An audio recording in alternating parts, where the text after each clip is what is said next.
everyone, and welcome to another episode of We're in Between, the podcast that discusses about every single episode of As Told by Ginger once a week. Last time, we discussed about Dare I Darren, and we went more into the depths of would being a friend to somebody mean that eventually you end up with them being boyfriend and girlfriend. So this time around, we're going to be discussing about episode 7, which for many people is not only one of the best episodes of the series, but it may be the best. Yeah, this episode is so magical. It's just one of my favorite Nicktoon episodes ever, and I've been really excited to talk about it. Yeah, I'm also really excited to talk about this one. I think it's one of the best, and I'm sure we'll have plenty to say about it, but we'll get there. As always, thanks for listening, and we're in between. Someone once told me the grass is much greener. I still need to watch all of this show in order. There is a mixture of sadness, but at the same time there's a mixture of a little bit of humor, which you can definitely expect in this series. Every character has multiple dimensions, really. Obviously it's a scripted show, but they don't feel scripted. They feel real. They feel genuine. If kids find value in things, I think there is value in them. Because it is art in its own way, and it is very important. Whatever it is, just own it. Love what you do and do what you love. If it's cool to you, then, who cares about what the others say? Someone once told me the grass is much greener on the other side. Alright, in this episode, number 7, Hello Stranger, it was written by show creator Emily Kapnick and directed by Mark Risley. It aired on December 10th, 2000. And in this episode, Ginger receives a 6th grade graduation card from her father, and she invites him to a poem reading she's doing at school. While he never calls back, she assumes he'll come, and she's completely crushed when he doesn't. Meanwhile, in the B-plot, Lois accidentally drinks Carl's dehydrated snake potion that looked like lemonade, and she has to stay in the hospital. Carl accompanies her when he's bitten by a monkey, because of course he is, and he starts acting like one too. Yeah, so right before we continue our discussion of the podcast, we actually did this episode when we did the Friday Night Nicktoons podcast of my personal favorite As Told by Ginger episodes. And since then, because you guys have been watching more and more of the episodes as time went on, and you start getting more familiar with the other characters, how are you seeing this episode now, since you saw it last time? Yeah, I feel like, to me, it definitely holds up. If anything, is stronger than the first time I saw it, but definitely, I understand why it was worth talking about before. It's got so many layers to it and so many feels in it as well. Yeah, we had a great discussion of this episode in I believe, our first collaboration ever between the three of us. Yeah, well, technically, I invited you guys to my podcast when we did the How the Nicktoons Influence Entertainment in 3 Original Nicktoons month. So, in a sense, it was like, for the Friday Night Nicktoons podcast, it was our first collaboration together, and now here we are. Right, I couldn't remember the order of how it happened, but that's right. So, this episode, I ranked it very high on my, did I rank it number 1, Ashley? In our New Year's Eve episode? Yeah, on our 2016 recap, I think I said it was my favorite episode. I can't remember for sure. I know mine was the Arnold Christmas one. This one might have been your favorite. This one, I think we switched, and it was my second favorite, your favorite. Right. So, of our 85 episodes we discussed in 2016, this one was my absolute favorite. I just love it. Let's get into it. Ginger is sort of rhyming freestyle as she is walking to the mall to get the mail, and it's just kind of funny to see her in her element, sort of starting the creative process. It's really cool to see her sort of this side of her, and I like that it's, as a show, sort of encourages those, things like writing poetry and getting your emotions out there and stuff, and encouraging art is always, I think, a good thing. Yeah, definitely. And, we have Ginger walking home from school trying to think of the next poem, and while she's checking the mail, Carl rushes to her immediately and asks for his dehydrated sea snake potion that he ordered, and he is planning on having this for show and tell because it's pet day, and they don't have a pet, so they want to make a sea snake so they can present it in class to beat off Brandon's pet monkey, which we actually discussed about in the previous episode, in which, when Brandon and Carl make the bet on who's going to be the most famous throughout the weekend, we learn a little bit about, his older brother's pet monkey, and so now this is the first time that we actually see the monkey.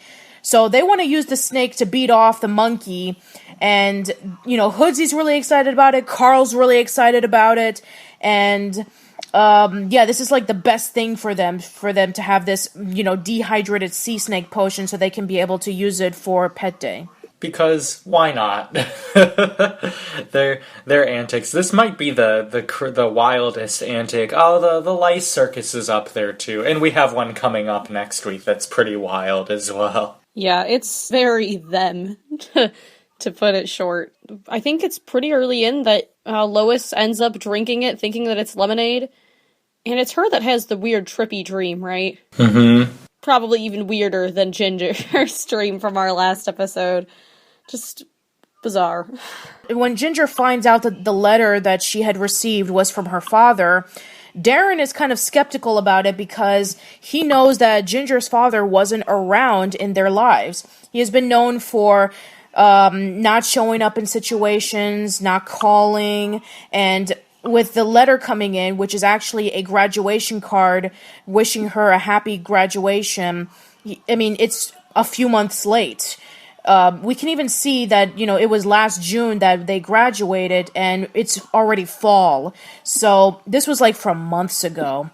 And Ginger reads more into the letter about how her father is very sorry that he wasn't around during their lives and he wants to be a part of it more. He leaves a phone number, and Ginger is kind of slowly trusting that maybe he's willing to change, while Darren, on the other hand, isn't really as convinced. Yeah, and I think this is the first real discussion we've had. I think up until this point, he's just kind of not been there, maybe referenced, but definitely not talked about Ginger's dad. And I think, again, this is one of those setups. The dealing with a divorced household in a very real, very non-lecturish way is a really cool thing. And I think, too, the way that we see Ginger try to, she gets really excited about this, and I think the hesitation we see between her and Darren, and how he's trying to be a good friend and wants to be encouraging, but also doesn't want to say, like, yeah, your dad's going to be there for sure, because he's totally there for you now, because he doesn't want to watch her get hurt again. And I think it shows their friendship in a really great light. It does, and he's sort of her voice of reason in this episode, and I think he's right, and he ends up being right, obviously. And, it's good that she has his input in this very tricky situation. Yeah, Darren could have easily said, oh, well, your father has left you his phone number. Well, that clearly means that he's going to be more part of your lives now. Because Ginger has been going through this for so long, I guess because, him and Ginger have a close relationship with one another, he is really honest with Ginger, saying, you have to be careful that your dad doesn't snuff you again just like he has in the past. He could have clearly lied to her, but no, he was being really honest with her. And Ginger wants to give her father another chance. We even see her struggling with trying to say the right words to talk to her father when she wants to call him on the phone. And it's such a real thing, too, because she doesn't know what to say, and she even looks into a family album, and the only thing she sees of her father is his leg. And that's basically a perfect example on how much of a restraining relationship that her father was to their lives. Pretty much never around. And it's really strong because with Nickelodeon shows back in the day, the mother was either non-existent to what the plot demanded or dead. Or it was like the stereotypical dumb mom or dad. But it's in that case in which, now we have an instance in which the family is divorced, and we get to see the struggles of it. There have been other Nicktoons in which it has insinuated that the family is divorced, but it wasn't played as real as what happened as told by Ginger. Yeah, and I think real is a word that I will always go back to with this show and the way they portray everything. It just is. It's very good at taking real situations and talking about them in a way that you feel like these are real characters. And like I said, divorce is always a difficult topic to talk about, and I think they deal with it as well as they could. Yeah, it's just a brutal situation. And the poem itself is so relevant to the situation, too. It all pieces together so brilliantly, and that's what I love about this episode.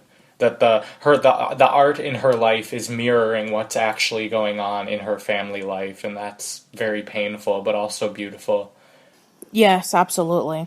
So now we cut into the scene in which Carl finds out that Lois drank the dehydrated sea snake potion, and he becomes really, really upset.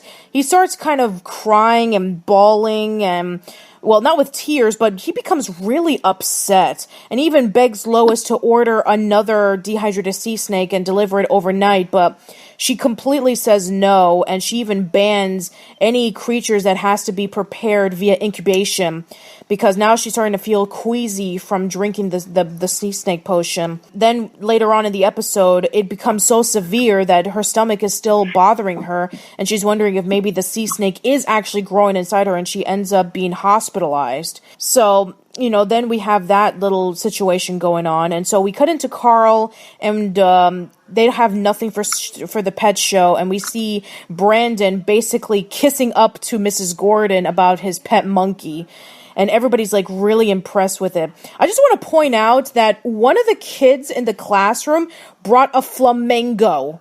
How come nobody's talking about the flamingo? That's pretty incredible, honestly. Is that even, are those even obtainable as pets, honestly? I don't have a clue. I mean, unless it was like an illegal exotic pet store, or if you were from Florida and you just so happened to grab a flamingo and find a way to raise it. I have no clue. Can you raise a flamingo? I mean, I know people have had pets like ferrets and a whole bunch of other creatures, but a flamingo, that is amazing. Yeah, they're pretty big, too. They're, I feel like they'd be fairly high maintenance. Anyway, and Mrs. Gordon is so impressed with the monkey, the fact that it blows a kiss and that it's really cute, but seriously, why no flamingo love? Oh, that's so funny. So we have Carl bothering Mr. Licorice. He basically pushes him around, and we don't even have a scene with this, but he actually bites Carl, and he slowly turns into a monkey. So as told by Ginger's case, monkey nucleosis is a real thing. Yeah, I think he's playing it up a little bit, perhaps. As he tends to do, yeah. But yeah, he ends up in the hospital along with his mom there for his concerns. And coming up, actually, next episode, not monkey, but we'll see another animal antic of Carl's. So Ginger finds out from Darren that both Lois and Carl are in the hospital, and she starts getting a little bit disappointed, but then she starts getting a little bit more excited because she called her dad and she left a message on his phone saying that she's going to invite him over to the fall festival. And Darren is kind of really shocked by this. It's like, is he really going to show up? And she's really pushing. It's like, yes, Darren, he's going to show up. And yeah, I mean, with Darren, he's kind of shocked by this, and he actually leaves Ginger alone. He even leaves her his apple, which is really cute, especially with the scene in which he tells him to start him off because of his headgear. So, this again shows how really, really supportive Darren is for Ginger, and that, even though Ginger says that her father's going to show up, he's still not very certain, and he doesn't want her feelings to get hurt if it didn't happen that way. Yeah, it's so tragic. And can we get into the actual poem now, or is that jumping ahead too much? I just want to get there. Yeah, absolutely. There's nothing much we can say afterwards. Yeah, right. The poem is so good, especially for a middle schooler. It just speaks to her situation so much. I unfortunately don't have any quotes from it. I wish I had some. Do you remember any key lines? I actually do remember the poem from Heart. Wow. I've watched this show so many times that, yes, I do remember the Hello Stranger poem from Heart. So let me read it to you right now. So amazing. We cut into the auditorium where the arts fair is happening. So Courtney presents that she's painting a picture, and she says, "This painting is worth $13,000, a Grippling exclusive." And seriously, $13,000 painted by a middle schooler. I know that some people pay over $1 million for an elephant to paint it, but that's pushing it too much. Okay, so Ms. Zorsky gives the announcement saying, "We'd like to close the arts festival with a poem by a very talented 7th grader," and then Ginger comes into the stage, and she smiles and she looks a little bit nervous, and then she reads her poem saying, "This is a poem for someone special. It's called Hello Stranger. Hello stranger, you came just in time. I see your face in a crowd or in a line. Hello stranger, not a moment too soon. See, that old picture is fading in the drawer of my room. Now toys have gone lost, baby teeth have come loose. There were accidents involving stitches, spilled juice. Report cards were shown, and one time I got sick, but it isn't anything that I can't catch you up with real quick. Hello stranger, I saved you a place, and it hardly seems strange now that I've seen your face." And we just have her looking so sad when she finds out that her father never showed up. Oh, and it coincides so well with the tone, with the hopeful tone of the poem, and you see it take a turn for the worse, and she has to finish reading it. Oh, it's so tragic, and the poem is so good. I love the bit about nothing I couldn't catch you up on real quick. Like, she's so ready to have him back in her life, even though he's missed so many things. Yeah, it does such a good job of covering all of, like you said, all the things like the baby teeth. Like, you've missed all of this, but it's okay. Like, I'm willing to fill you in on what's there, but he's not around. And you feel that pain. It's such a well done moment. And we also then get this touching moment. We found out that, I think a little bit earlier, but Lois sent flowers and said to put a card in it from her dad. And Ginger gets them, reads the note, and then immediately after calls her mom and says, "Thanks for the flowers." And it's such an amazing relationship they have, where they both get each other, that she knows that her mom would call to give her the flowers. She knows that, and her mom, knows that she's trying to cheer her up and tries not to take credit for everything. It's so good. It's so beautiful, yeah, that she is okay with her mom lying and actually respects her for it because she's just trying to help. It's so magical.